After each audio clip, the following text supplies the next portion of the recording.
Hello, welcome back to my channel, and if you're new here, don't forget to introduce yourself in the comments. I'm doing something a bit different today. I'm taking part in a Look for Less challenge, hosted by the Latina Next Door and DIY Beauty on Purpose. Do check out both of these channels. I've left links to them in the show notes underneath my video. I'm Julie from Julie Davis Flower Workshops and Flower Start, the online flower arranging classes. I post lots of videos about crafty DIYs, but always with a fresh flower flourish. Well, nearly always. So for my challenge today, I've been inspired by a £120 vase made by Georg Jenson. It's called the Bernadotte vase and is available at johnlewis.com. For this project you'll need a straight-sided glass vase, or you could use a jam jar instead.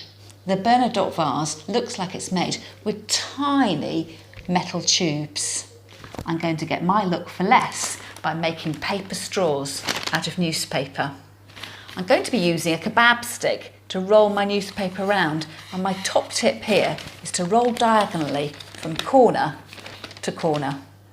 I'm going to be using a glue stick, some double-sided tape and some silver spray paint.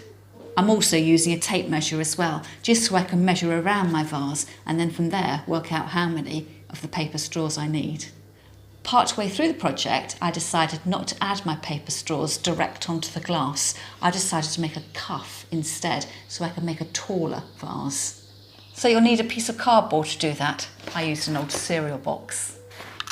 And some sellotape to stick it together. To give my vase a ribbed appearance, I'm going to make some straws using sheets of newspaper. So I'm taking my ruler here to divide my sheet of paper in half, and the number of sheets will depend on how big a vase it is that you want to cover with your straws. And then holding the sheet of paper in front of me, I start from one corner and I roll the newspaper around a kebab stick. This takes a little bit of practice, and when you get going you can then slide out the kebab stick, and then you've got enough body left in your roll to keep going diagonally across to the far corner. And when you reach the other corner, you need to use some of your glue stick to glue down that triangular flap at the end, and that is job one done. So you'll probably got another 20 to 30 straws to make, so you'll need to set aside a little bit of time to do this. Perhaps this is something you could do ahead of time, make your straws and then do the putting together as a separate activity. So here I'm going through really quickly to show you what you need to do, and don't worry if you don't pick up what you're doing, I will definitely recap later on in the video. And here I am from a different angle doing exactly the same thing, slicing my newspaper in half along its natural fold, and this time I've taken the glue stick right across diagonally, and the hardest part of this is getting started. You need to make sure that first corner is really tucked under your kebab stick, so it may be a bit fiddly to start with, and then start rolling, and then when you've got about a 5 centimetre left of your kebab stick, slide that out of the corner, and then just keep rolling till you get to the other side and add your glue in the triangle right at the end. And as you can see, I'm getting a steady pile of straws ready for my project, and even then I didn't quite have enough. What you see me doing here is measuring the circumference of my vase, which was 28 centimetres, and then I'm measuring that out against the straws I've already made, so I can work out how many more straws that I need to make up to complete the project. And I'm ripping through my paper in bulk here, and then doing exactly the same thing, starting at one corner, taking my kebab stick and rolling diagonally to the other corner. I've probably spent about the last half an hour making these paper straws, and the idea originally was to attach them to the outside of my vase. I've changed my mind though.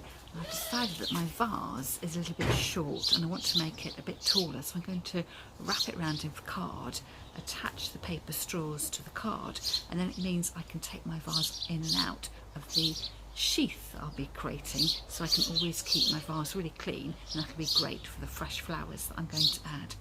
I'm going to take a cereal packet, measure out the circumference of the vase, and then add a little bit extra for the additional height.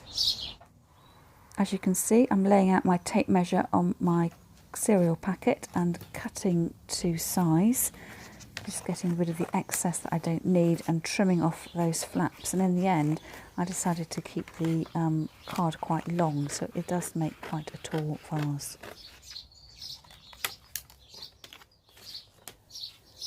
Before I stick my cardboard in place, I'm just going to double check that I have got my dimensions sizing right, and also it's a great opportunity to start to mould the cardboard into the tube shape so I don't get any creases. I'm just double checking that I'm not making my cover too large and my paper straws are the right length.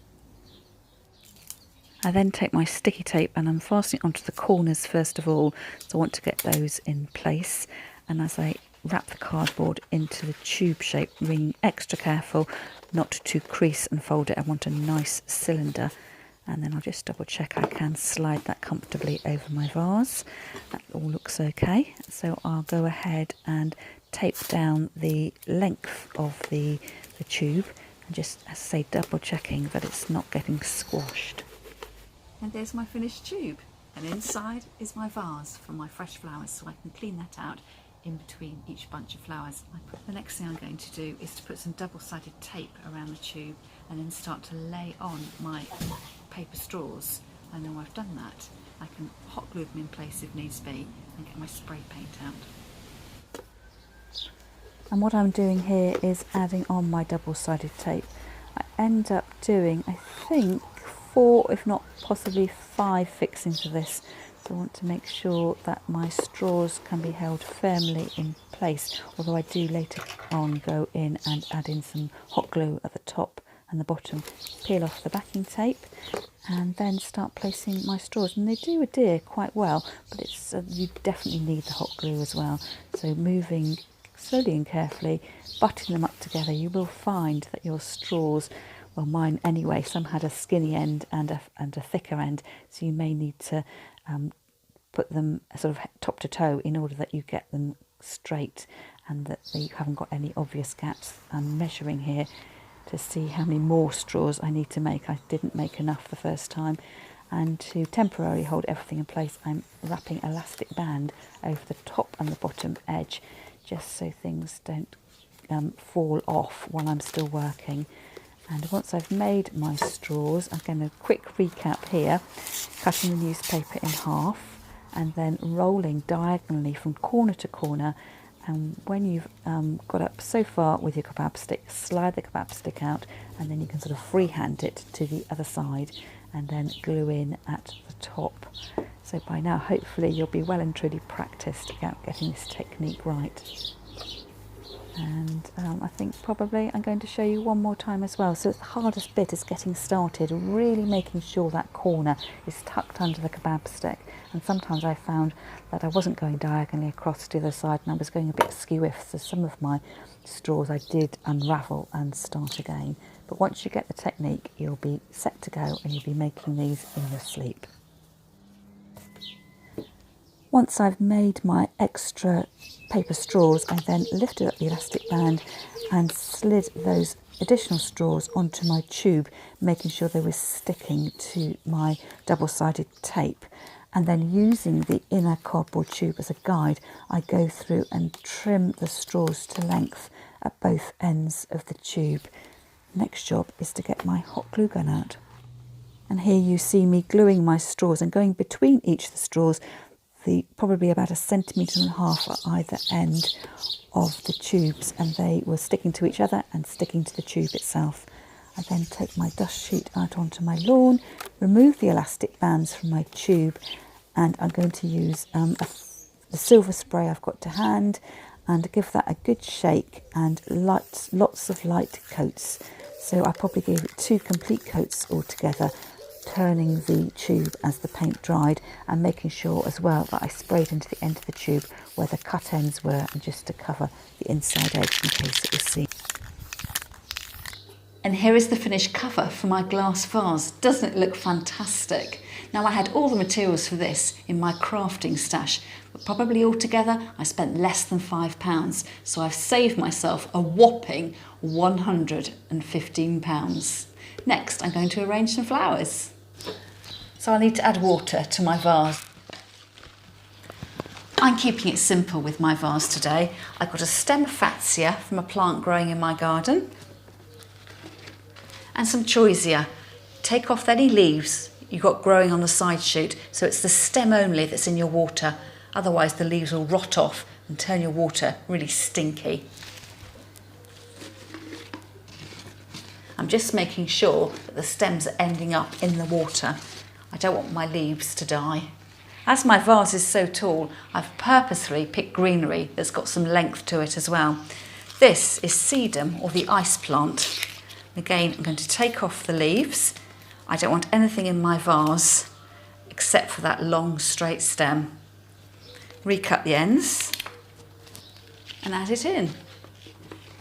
And how about this for a bit of impact? It's an allium. It did have tiny purple flowers, but they've gone over and the seeds are just starting to develop. So this will dry and last for weeks and weeks.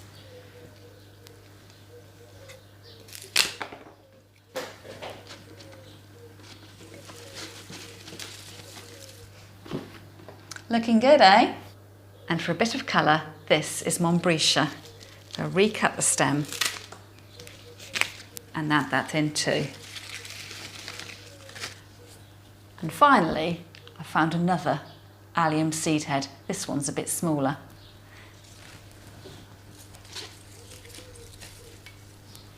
So what do you think? It makes a great statement piece. The sleek lines of my vase and then the really beautiful natural plant material. And if you haven't got a garden, well, how about using silk flowers instead? I hope you enjoyed the video and I'll see you again next time. And here's a close-up shot of my finished vase. You'll have to let me know in the comments how good a copy you think this is for the ridged metallic detail on the original Bernadotte vase, which would have cost £120. Keeping everything really simple and just showcasing a few natural stems. I just love those alliums. They're huge and got loads and loads of impact. And I think that's a great saving.